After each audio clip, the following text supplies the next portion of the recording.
Vor einigen Wochen habe ich euch gezeigt, wie ihr mit Python rausfinden könnt, wo in einem Bild eigentlich ein Gesicht ist. Und das kann man natürlich auch mit Videos machen. Jetzt habt ihr natürlich mir gesagt, das ist zwar cool und so weiter, aber sag mal, wer ist eigentlich auf diesem Bild? Wie kann ich rausfinden, welche Person sich eigentlich in meinem Video, in meinem Bild oder wo auch immer befindet?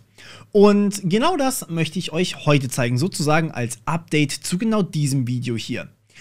Wir benutzen dazu Face Recognition, eine sehr populäre Bibliothek für Python, die 45.200 Sterne hat, was wirklich, wirklich viel ist, wenn man das in GitHub-Sternen sieht. Und eine so gute Dokumentation, wie ich sie selten gesehen habe. Ich verlinke euch das Ganze natürlich unten in der Beschreibung. Allerdings ist das ein nicht ganz so leichtes Setup leider. Und das will ich euch heute zeigen, wie ihr das ganze Ding hinbekommt. Es gibt mehrere Optionen. Die Leute, die bereits unter Linux sind, ihr habt wahrscheinlich relativ wenig Probleme. Aber die Leute, die unter Windows arbeiten, die haben wahrscheinlich Probleme, das Ganze zum Laufen zu kriegen. Es handelt sich hierbei nämlich um ein neuronales Netz. Und ein neuronales Netz braucht Treiber, braucht Grafikkartentreiber, braucht, naja, je nachdem, was ihr eben vorhabt, sehr, sehr viel Hintergrundbibliotheken. Und genau das ist auch das Problem hierbei. Um genau das hier machen zu können, also quasi rausfinden zu können, wer eigentlich auf einem Bild zu finden ist, müsst ihr eine Bibliothek für Python installieren, aber ihr braucht dazu auch die Bibliothek dlib. Das heißt, unter Mac oder Linux kann man das wunderbar installieren. Ihr findet die Installationsanleitung hier. Aber ich will euch eine Anleitung zeigen, die für alle Systeme funktioniert. Und deswegen werden wir hier nicht einfach pip3 install Face Recognition machen können, sondern ich werde euch zeigen, wie ihr das auf jedem System zum Laufen kriegt. Und dazu braucht ihr eine virtuelle Maschine, beziehungsweise wenn ihr es auf eurem Server laufen lassen wollt, würde ich euch sogar den Docker-Container empfehlen. Ihr wisst, aktuell läuft sogar eine Reihe von mir zu Docker. Guckt da gerne rein, wenn ihr mit Docker arbeiten wollt. Ist wahrscheinlich sogar die einfachste Variante von allem. Wir werden jetzt allerdings heute mit der Pre-Configured Virtual Machine, also mit der vorkonfigurierten virtuellen Maschine arbeiten, die wir mit VirtualBox zum Laufen kriegen wollen. Dazu brauchen wir natürlich erstmal VirtualBox. Dazu habe ich schon mindestens 12 Tutorials gemacht und ja, die könnt ihr immer noch alle gucken. Die sind immer noch alle wunderbar aktuell. Erst vor kurzem habe ich euch hier was zu Ubuntu und einem Grundlagen-Setup für sichere E-Mails gezeigt. Verlinke ich euch natürlich in der Endkarte. Und ja, dann brauchen wir natürlich noch die virtuelle Maschine. Die finden wir hier, also in diesem GitHub-Repository, das ich euch unten in der Beschreibung verlinkt habe. Und dort werden wir auf einen Medium-Post weitergeleitet und dort wiederum ist verlinkt eine virtuelle Maschine, die man herunterladen kann. Jetzt habe ich das Ganze natürlich für euch ausprobiert. Diese hier über VMware funktioniert leider nicht mehr. Die virtuelle Maschine für VirtualBox hingegen, die funktioniert wunderbar. Und das ist dieser Link hier, den ihr dann bekommt. Ihr könnt jetzt hier also eine virtuelle Maschine herunterladen, die ein Ubuntu 16.04, also nicht das neueste System, aber ein funktionierendes System beinhaltet und die von 2017 ist. Und ihr könnt das Ganze herunterladen. Ihr könnt es entweder als ZIP-Datei herunterladen, würde ich euch nicht empfehlen, das dauert wirklich verdammt lange, also talking 5 Stunden und mehr. Oder ihr könnt das Ganze als Torrent runterladen und dann laden das andere Leute für euch hoch, wenn ihr das so machen wollt. Wie gesagt, ihr könnt natürlich auch das Ganze über Linux installieren und eben dlib von selbst installieren, aber ich möchte hier eine Anleitung zeigen, die für alle funktioniert. So, und ja, wenn ihr das heruntergeladen habt, dann brauchen wir VirtualBox, das solltet ihr haben, und wir brauchen diesen Ordner hier. Also ihr ladet erstmal das Ganze herunter, bekommt eine tar-Datei, eine Datei, die ihr entpacken könnt, dann bekommt ihr so einen Ordner, Deep Learning VM for VirtualBox, und hier muss eine MF-Datei, eine OVF und eine VMDK-Datei drin sein. Und die wiederum, die könnt ihr jetzt in VirtualBox importieren. Das heißt, ihr könnt das hier einfach leider nicht per Drag and Drop reinziehen, sondern ihr müsst hier unter Datei Appliance importieren. Dann könnt ihr hier das Ganze auswählen, könnt, wo ist es? Könnt Python Gesichtserkennung oder wie auch immer ihr den Ordner genannt habt, auswählen, hier draufklicken, den Ordner aufmachen und die OVF-Datei öffnen. So, und dann können wir hier auf Weiter klicken und können hier direkt eigentlich unsere virtuelle Maschine importieren und dann haben wir eine VM, das heißt leider nur VM. Dieser Schritt dauert ein bisschen, weil eben alles geladen und gelesen werden muss und das schneide ich jetzt hier mal raus an der Stelle. Wir haben hier also jetzt eine virtuelle Maschine und wir können die starten und da drin dann sozusagen erstmal coden. Da ist alles schon vorinstalliert, was ihr auch zum Coden braucht. Also sowas wie PyCharm Community Edition habt ihr sogar dort auch schon dabei und eigentlich generell alles, was ihr braucht. Das Starten dauert eine Weile und wird auch bei mir auf einem anderen Screen angezeigt. Nicht wundern. Und ja, ich schneide auch das wieder raus. So, jetzt sieht das Ganze nicht ganz so toll bei mir aus. Nicht wundern, das liegt einfach an der Auflösung, die hier ein bisschen RIP ist, möchte man sagen. Und ja, auch man sollte hier dringend einmal komplett alles durchupdaten. Allerdings könnt ihr das gerne mal machen bei euch und das dann damit quasi ausprobieren. Das, wie gesagt, ist eine relativ alte virtuelle Maschine. Was wir machen wollen, ist, wir wollen hier als erstes mal PyCharm starten. Und darin möchte ich euch diese Beispiele zeigen, also die Face Recognition Examples, die OpenCV Examples, denn mit denen hier habt ihr einen sehr, sehr guten Startpunkt, was ihr eigentlich alles machen könnt überhaupt. So, wir gehen einmal hier in die Face Recognition Examples rein, denn die sind eigentlich so ziemlich genau das, was wir am Ende auch haben wollen. Und das lädt ein bisschen. Ich habe hier einmal ganz kurz die IDE soweit angepasst, dass ihr das auch einigermaßen lesen könnt. Ansonsten wäre es zu klein für euch gewesen, was ich vermeiden möchte in den Videos. Aber ihr habt hier direkt, wenn es sich öffnet, habt ihr direkt ein Beispiel, wie ihr von eurer Webcam das Ganze verwenden könnt. Das heißt, ihr habt eigentlich direkt ein lauffähiges Beispiel. Natürlich ist das jetzt eine virtuelle Maschine und ihr müsst erstmal eure Webcam verbinden. Das funktioniert auch soweit. Ihr könnt aber dieses Beispiel auch wunderbar verwenden. Jetzt ist allerdings Folgendes der Fall, und zwar diese Face Recognition, die kann sehr, sehr gut mit Bildern, die sie schon mal gesehen hat. Die kann eher weniger gut, wenn sie ein Bild noch nicht gesehen hat. Also wenn sie nicht weiß, wer ihr seid, woher will sie dann oder wie will sie dann mit euren Gesichtern irgendwas machen. Deswegen gehen wir hier mal in Recognize Faces in Pictures rein. Und wir sehen hier, es wird einmal das Biden-Image geladen und das ist eigentlich so das Beispiel, was ich mit euch durchgehen möchte. Es wird einmal das Biden-Image geladen, das ist facerecognition.loadImage und dann wird hier das Biden-Image geladen. Ich kann euch das mal eben zeigen, wie das aussieht. Das ist einfach Joe Biden. Und dann wird das Obama-Image geladen, ja. Und dann wird das Unknown-Image geladen als Obama 2, also das hier. Ja. Das heißt, wir haben, das hier wissen wir, das ist Obama. Das hier denken wir haben keine Ahnung, wer es ist. In Wahrheit wissen wir es, das ist ja nur ein Beispiel.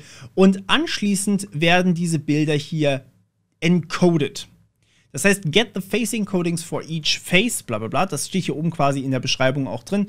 Biden Face Encoding wird über genau denselben Aufruf encoded wie eben auch das andere. Und dann encoden wir auch das Unknown Face. So, und dann haben wir hier eine Liste Unknown Faces, sprich an Bildern, wo wir zuordnen können, wer das jetzt auf dem Bild ist. Und anschließend möchte man das Ganze eben vergleichen mit dem Unknown Face Encoding, sprich dem Ding hier. Und man möchte überprüfen, ja, welches davon kennen wir denn oder kennen wir das irgendwoher? Und anschließend wird ausgegeben, wer was ist. So, das Teil können wir jetzt hier starten ohne Probleme. Ich zeige euch sofort, wie ihr das Ganze erweitert sinnvoll. Einmal starten und ja, das dauert ein bisschen. Wir sehen auch hier, wir arbeiten mit Version 3.5 in Python. Also vorsichtig sein beim Upgraden, aber ich würde es euch trotzdem empfehlen, zumindest mal ein Update durchzuführen und es zumindest zu probieren, mit einer neuen Variante zu arbeiten. Okay, also wir kriegen hier einen False zurück, wenn wir fragen, ob es Biden ist. Ja, quasi Results von 0. Das wäre dann das erste Bild. Wir überprüfen, ob das mit Biden zusammenhängt. Das zweite Bild, was wir hier reinpacken, ist das Obama-Bild. Und da kriegen wir, das packen wir hier mit Results von 1 rein. Und anschließend bekommen wir hier zurück, dass wir ein Obama-Bild haben. Ja? Und dass wir es zumindest kennen. Okay, so, jetzt haben wir hier insgesamt nur 2 Bilder. Wir haben insgesamt 2 Bilder von Personen. Und ich möchte jetzt aber natürlich meine eigenen Bilder da reinmachen. Ich meine, es bringt mir nichts, wenn ich wissen kann, ob jetzt Obama auf dem Bild drauf ist oder Biden. Ja, das ist halt einfach nicht aussagekräftig. Und deswegen gehen wir jetzt hierher und machen Folgendes. Die sogenannte LFW, Labeled Faces in the Wild Datenbank, macht genau das für uns. Also die liefert uns wirklich sehr, sehr viele Bilder. Und zwar ein Bild mindestens von jeder Person, die wir identifizieren wollen. Und genau das brauchen wir. Und auch darauf wurde diese Gesichtserkennung trainiert bzw. auch getestet und hat über 99% Genauigkeit gehabt. Das heißt, was ihr hier machen könnt, ist, ihr geht erstmal unter Download und dann All Images as gzipped tar-File. Ja, die hat 173 Megabyte. Die könnt ihr alle runterladen. Kostet euch rein gar nichts. Die sind für Forschungszwecke, wie gesagt. Das ist einfach eine Gesichtsdatenbank mit Gesichtern von Personen mit Namen von im öffentlichen Leben. Und ich habe die auch schon mal runtergeladen, allerdings außerhalb der virtuellen Maschine. Ich mache das gerade noch mal nebenbei in der virtuellen Maschine, aber lasst uns noch mal kurz reingucken, wie die aussieht. Das ist nämlich hier genauso ein Tarball. Und hier sehen wir, okay, da ist zum Beispiel, also viele Personen sind drin. Ja, ich nehme jetzt einfach mal irgendeine Person. Dann sehen wir hier, okay, Aaron Patterson, keine Ahnung, wer das genau ist, hat hier ein Bild. Ja, und dann haben wir eben einfach nur dieses Bild, aber im Namen des Bildes steht eben, wer diese Person ist. Und auch im Ordnernamen steht das Ganze übrigens drin. Okay, das heißt, was wir machen wollen ist, wir wollen hier natürlich am Ende mich auch noch mit einfügen und vielleicht ein Thumbnail von mir kategorisieren. Lasst uns dazu einmal ganz kurz zu mir auf YouTube gehen. So, da haben wir mehrere Thumbnails. Ich habe jetzt einfach mal nach meinem anderen Kanal gesucht. Und wir gucken uns hier jetzt einmal ganz kurz das Ding an. Können hier einmal die Bilder runterladen. Mache ich, beziehungsweise kann ich eigentlich auch direkt hier rüber machen. Save Image as. So, und ich habe jetzt einfach mal ein Bild von mir hier eingefügt. Jetzt muss ich das noch ein kleines bisschen zumindest zurechtschneiden, glaube ich. So, und wo ich das jetzt gemacht habe, jetzt kann ich tatsächlich mal hergehen und das Skript ein bisschen anpassen, sodass wir auch tatsächlich Bilder bzw. mich erkennen können in diesem riesigen Datensatz an Menschen. Wir machen das hier mal kurz weg. Wie gesagt, updaten solltet ihr generell diese ganze virtuelle Maschine. Das ist jetzt bloß das leichte Setup. Okay, wir wollen also hier statt dem beiden Image, wollen wir alle Bilder laden, die es da irgendwie gibt. Und dazu gehen wir hier erstmal durch unsere ganzen Ordner durch. Ich zeige euch mal, was ich meine. Das heißt, wir wollen hier Import, erstmal Pathlib wollen wir benutzen. Pathlib. So, das lädt leider alles sehr, sehr lang, weil weil das alles hier nicht so schnell ist. Und diese Pathlib enthält eine sehr nützliche Funktion, nämlich Glob. Glob ist im Endeffekt genau das, was wir suchen. Wir wollen alle Bilder laden, die eine gewisse Dateiendung haben, in einem beliebigen Unterverzeichnis. Ja. Das heißt, wir wollen das ja auch in einer Schleife machen, also for file, ich muss das ganz kurz ändern, ich kann so nicht tippen. Das dauert alles viel zu lange. Wir speichern das jetzt mal ganz kurz, beenden die virtuelle Maschine auf die kalte Art und Weise, switchen hier nochmal rein und ändern das hier. Das könnt ihr bei euch auch machen. Ich brauche hier mehr Hauptspeicher, sagen wir 8 GB, und ich brauche vor allem mehr Prozessorleistung, sagen wir 12 Prozessoren. Klicken hier auf OK. Und ich habe sie auch mal noch eben umbenannt in Face Recognition, damit ich weiß, was das ist, weil ich ja hier doch ein paar habe. So, und jetzt können wir das ganze Ding wieder starten. Das dauert jetzt ja ein bisschen, das schneide ich raus. So, for file pathlib.path. So, und hier geben wir unser Verzeichnis ein, das wir durchsuchen wollen. Das wäre in unserem Fall hier Python Gesichtserkennung LFW, habe ich es genannt. Also Home, Deep Learning, bla bla bla, LFW, .glob. So, und hier wollen wir jetzt das Search Pattern anwenden. Wir wollen jegliche Datei in jeglichem Unterordner finden. Das heißt Stern, Stern, Slash, Stern. Und wir wollen, dass diese Dateien eine gewisse Endung haben, nämlich .jpg, normalerweise zumindest. Ich glaube, das ist die richtige Endung. Lasst mich das nochmal kurz verifizieren. Das sind JPGs. Und meine sollte auch ein JPG sein. Okay, und damit können wir dann eigentlich alles hier machen. Jetzt printen wir uns mal so eine Datei, damit wir wissen, wie die eigentlich aussieht. Und ja, ich weiß, ich mache das jetzt gerade wirklich einfach für Leute, die vielleicht noch nicht so viel Erfahrung haben, aber trotzdem was Cooles machen wollen. So kann ich euch vielleicht auch ein bisschen Motivation geben hier. Okay, jetzt startet sich das Ganze. Und wir sehen hier, ja, es werden doch einige Dateien ausgegeben. Und es wird mir vor allem auch der Pfad ausgegeben hier. So, was ich jetzt mache, ist, ich will natürlich ich will meinen kompletten Dateipfad haben. Das wird mir hier ja alles angezeigt. Ich will aber auch den Dateinamen haben. Und der beziehungsweise den Namen der Person, nicht den Dateinamen. So, und der Name der Person, der steht ja hier immer hinter dem letzten Slash. Das heißt, was wir machen, ist File, .split. Wir wollen splitten an den Slashes. Und wir wollen das vom letzten haben. Also das heißt, wir wollen den hintersten Teil. So, und jetzt printen wir uns mal den Namen aus. Was das macht, ist im Endeffekt, es lädt euch den, naja, Namen der Person.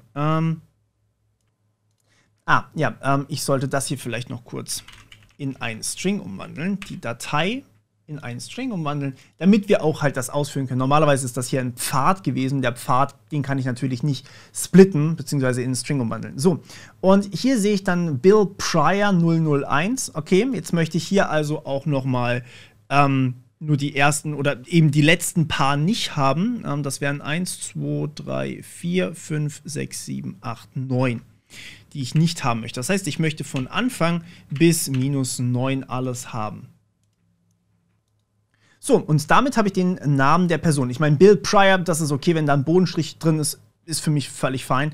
Und ja, jetzt gucken wir mal, ob wir damit vielleicht auch diese ganzen Dinger hier laden können. Das heißt, was wir machen ist, wir brauchen jetzt hier eine Liste aus 2 Dingern. Ich werde es wahrscheinlich jetzt so machen, dass ich euch 2 einzelne Listen baue. Nämlich einmal eine Liste an Images, ist gleich eine leere Liste. Und wir brauchen auch die Names, ist gleich eine leere Liste, sonst wissen wir ja nicht, wer es ist. Ne? Und da bauen wir jetzt quasi diese Dinger rein. Das heißt, was wir hier unten drunter machen, ist, wir sagen names.append den Namen und wir bauen uns gleichzeitig noch diese Datei und sagen hier, wir encodieren das auch gleich. Also Images. .append. So, jetzt wollen wir hier natürlich das Ganze encodiert haben und geladen haben. Das heißt, wir sagen hier Face Recognition .face encodings von was und dann am Ende von 0. Ja, von 0. Das steht hier hinten dran dabei. Das kopiere ich einfach nur 1:1 raus. Ich muss mir da gar keine Gedanken drüber machen. So. Und naja, von was? Das Bild haben wir ja noch nicht geladen. Also was machen wir? Face Recognition .load image file. Und hier baue ich jetzt meinen Dateinamen ein. So, hier baue ich tatsächlich einfach den String von meiner File auch wieder ein. Ich glaube, das lädt nämlich hier über Strings. Und ich möchte hier jetzt nicht aus Versehen einen POSIX-Path mitliefern, wenn es gar nicht funktioniert. Und ja, was ich jetzt habe, ist hoffentlich kein Fehler. Wir lassen es einmal kurz durchlaufen, um einfach nur zu sehen, ob das funktioniert, ohne einen Fehler zu werfen. So, das geht relativ lange. Ich habe das jetzt lange genug laufen lassen. Es ist kein einziger Fehler aufgetreten. Ich nehme einfach mal jetzt hier das Exit und schiebe das hier rein, dass es quasi einmal durchläuft und dann mir zeigt, okay, das hat es geladen, das hat funktioniert. Und wir sehen, es gibt keinen Fehler, zumindest beim Laden vom ersten nicht. So, jetzt brauchen wir das hier schon mal nicht mehr. Jetzt haben wir ja schon die Liste an Dateien, beziehungsweise an geöffneten Bildern. Das heißt, das hier brauchen wir auch nicht. Was wir allerdings brauchen, ist, wir brauchen immer noch dieses Unknown Face hier. Das Kommentar brauche ich hier auch nicht. Und das Unknown Face habe ich jetzt mal hier in Home Deep Learning LF. Habe ich es in LFW reingemacht? Ich muss das kurz nachgucken. Ich weiß tatsächlich nicht auswendig, wo ich das reingetan habe. Ich habe es in nicht LFW drin. Ich habe es hier drin. Und na komm. So, who is that .jpeg, unknown image und dann bauen wir uns hier direkt ein Face Encoding draus. Known Faces brauchen wir auch nicht mehr, weil wir haben ja jetzt hier Images, ja, das sind quasi unsere Known Faces. Das heißt, hier stecke ich einfach Images rein und anschließend habe ich hier Results. Wir comparen die Faces, also wir vergleichen diese ganzen Bilder und sagen hier Unknown Face Encoding. Dieses Ding wollen wir damit vergleichen. Und ja, jetzt gucken wir einfach mal. Jetzt können wir natürlich dieses Print hier nicht mehr benutzen. Jetzt müssen wir hier aber einmal durchlaufen durch Results. Das heißt for i in Results. Naja, funktioniert aber auch nicht so richtig. Wir wissen dann ja nur, wo es ist. Also ja, können wir schon machen. Was wir eigentlich haben wollen, ist, wir wollen hier einen Counter und den Value von enumerate Results. Enumerate von Results haben. So haben wir gleich noch eine Zählvariable mit. Das heißt, die Counter-Variable ist halt erst 0, dann ist sie 1, dann ist sie 2 und das ist halt false, false, false, false, true, false, false, false. Und was wir jetzt hier machen ist, if value, also wenn der Value true ist, dann print this is the face of und jetzt wollen wir hier natürlich noch irgendwie mich mit reinbringen. Names von Counter. So, das ist quasi unsere Zielschleife hier. Und wenn wir die ganze Zeit kein True haben, dann bauen wir uns hier unten noch was ein. Nämlich, wenn wir es gefunden haben, dann breaken wir hier, und wenn wir es nicht finden, und den Trick kennen vielleicht viele noch nicht, dann bauen wir uns hier unten einfach ein else ein und sagen hier print this face is unknown. So, und ich habe das jetzt tatsächlich, unknown, ich habe das tatsächlich noch nicht selbst probiert. Ja, ich weiß nicht, ob mein Gesicht da erkannt wird. Das wollte ich gemeinsam mit euch machen. Das wird jetzt eine Weile laufen, vor allem, weil diese VM wirklich nicht so viel Leistung hat wie mein Rechner. Aber ja, ich hab Zeit und wir lassen das jetzt laufen. Und ich gehe mir nebenbei einen Kaffee holen und sag euch dann, ob es das gefunden hat. Bis gleich. So, und wenn wir dann fertig sind, dann passiert genau das hier. Ich bekomme quasi die Aussage, this is the face of Cedric Morpheus. Ja, das ist quasi der Name, den ich der Datei gegeben habe. Und das scheint die größte Übereinstimmung zu sein. Ich hatte allerdings, und das muss ich jetzt auch mal ganz kurz dazu sagen, ich hatte aber auch andere Übereinstimmungen. Vor allem, wenn man hier, sagen wir mal, wir machen hier mal, wer war das jetzt? Irgendwas mit Mark? Irgendwas mit Mark war das, glaube ich. Bin mir nicht ganz sicher. Hatten wir eine Übereinstimmung zu... Oh, interessant. Das ist kein Fehler, den ich bislang hatte. Das scheint aber auch ein Fehler innerhalb des Skripts nicht von mir zu sein, sondern von... vielleicht war einfach auch nichts da. Okay, warte, eine Sekunde. Ja, nee, das liegt einfach daran, dass ich hier oben das klein geschrieben habe. Mar. So. Und ich habe hier noch eine kleine Sache angepasst, und zwar hier einmal dieses Images.append habe ich in ein Try-Except gemacht, denn es gab bei manchen von den Bildern ein paar Fehler. Da ist ein Fehler geflogen und ich wollte ihn eben auffangen, wollte aber trotzdem dafür sorgen, dass die Zeile mit Images und Names immer noch passt. Dementsprechend habe ich hier im Except noch ein Assert angehängt, um zu überprüfen, ob das auch wirklich nicht jetzt ein Bild mehr ist und ein Name weniger. Hier genau, Mark Sisk. Was auch ziemlich lustig war, das ist nämlich das, was ich bei meinem ersten Durchlauf bekommen habe. Also es passiert auch nicht jedes Mal genau dasselbe, ne? Das muss man auch sagen. Das ist halt, neuronale Netze machen Fehler. Das muss man hier auch mal ganz klar wieder betonen. Und ich möchte euch zeigen, was Mark Sisk so einer ist, der hier, wie viele Menschen sind da drin? Der hier eventuell auch in Frage kommen würde und der scheinbar laut dieser KI so aussieht wie ich. So, ja, ne? Man erkennt diese Ähnlichkeit ohne Zweifel. Es ist eindeutig, dass dieser Mensch hier genauso aussieht wie ich. Denn immerhin hat er einen Bart, eine Brille und Geheimratsecken. Das sind alle Erkennungsmerkmale von mir. Nein, aber ihr versteht, was ich meine. Solche KIs machen Fehler und wundert euch nicht, wenn bei euch eventuell mal was Schlechtes oder was Falsches bei rauskommt. Das liegt dann noch einfach daran, wie das ganze Ding funktioniert. Dennoch muss ich sagen, es funktioniert zumindest mal und man hat eine gewisse Übereinstimmung. Aber, und das sollten wir definitiv alle immer im Kopf behalten, man sollte sich auf eine KI niemals zu 100% verlassen, denn die kann Fehler machen. Und ja, das Foto, das ich hier zur Überprüfung gegeben habe, war definitiv keins von Mark Sisk, das war ein Thumbnail von mir. Und ich finde, ich habe schon ein bisschen zumindest einen Unterschied zu ihm, wobei natürlich aufgerissener Mund ist natürlich alles ein bisschen schwierig. Wer übrigens dieses Video noch nicht gesehen hat, der möge sich das auch gerne angucken, das ist auch noch etwas Wichtiges für Security. Okay, ich glaube, ich habe genug gelabert, ich hoffe, es hat euch gefallen und wir hören uns wieder beim nächsten Mal. Bis dann, ciao.